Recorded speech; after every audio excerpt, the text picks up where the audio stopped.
Tervetuloa aistihuoneeseen. Nimensä mukaisesti aistihuone vaikuttaa meidän kaikkiin aisteihin. Se aktivoi tai tarvittaessa rauhoittaa käyttäjänsä. Aistielementtejä meillä on valo, ääni, värinä, tuoksu, kosketus ja liike.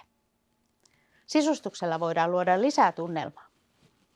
Aistihuoneessa on 3 eri käyttöperiaatetta. Automaattisesti ohjelmistonsa avulla, ohjaajan kanssa, jolloin ohjaaja määrittelee sinulle sisällön ja ohjaa huoneen käyttöä, tai sitten ihan itsenäisesti.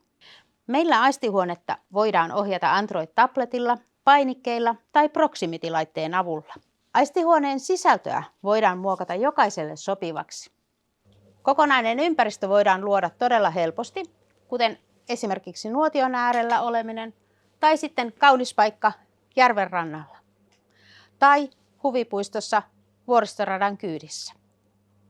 Myös YouTube-videoita voidaan hyödyntää sisältöön. Esimerkkejä asiakkaista ja käyttötarkoituksista. Varhaiskasvatus voi hyödyntää oppimiseen, leikkimiseen ja rauhoittumiseen. Nuorisopsykiatria, esimerkiksi lapsi tai nuori, alkuvaiheessa voi harjoitella pelon kohtaamista tai arjen vaikeaa tilannetta. Ikääntyneillä toimintakyvyn ja vuorovaikutuksen parantamiseen. Erilaisten porukoiden, vaikkapa työporukoiden, yhteinen tekeminen, rentoutuminen. Ei ole tiedossa ketään, kuka ei hyötyisi aistihuoneesta. Meillä on täällä Sari Lehtori, joka on sosiaalialalta ja hänellä on loistava keissi tähän aistihuoneen käyttöön. Tervehdys vaan. Yksi meidän yhteistyökumppaneistamme on Pohjantähti-opisto ja sieltä kävi Arjen eväät opintojaksoa suorittavia kehitysvammaisia opiskelijoita täällä meillä Kosmoksessa vierailulla.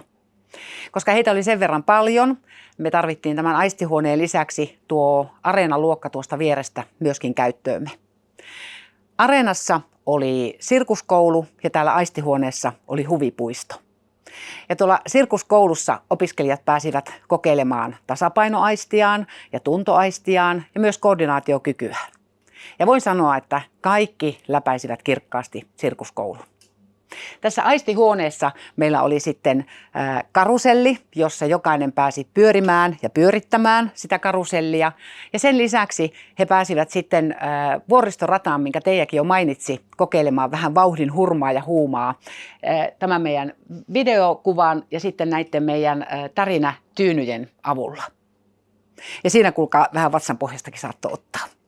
Sitten he pääsivät vielä halutessaan kokeilemaan tätä kosketuslaitetta, eli mitä tapahtuu, kun painellaan näitä eri värisiä. Ja siinähän tapahtui sitä, että kuva vaihtuu tuolla screenillä. Ja kaiken kaikkiaan se meidän yhteinen aamupäivä oli sekä meidän että heidän mielestään tosi mukava. Ja yhteistyö Pohjantähti-opiston kanssa luonnollisesti jatkuu myös tulevaisuudessa. Kiitos Sari.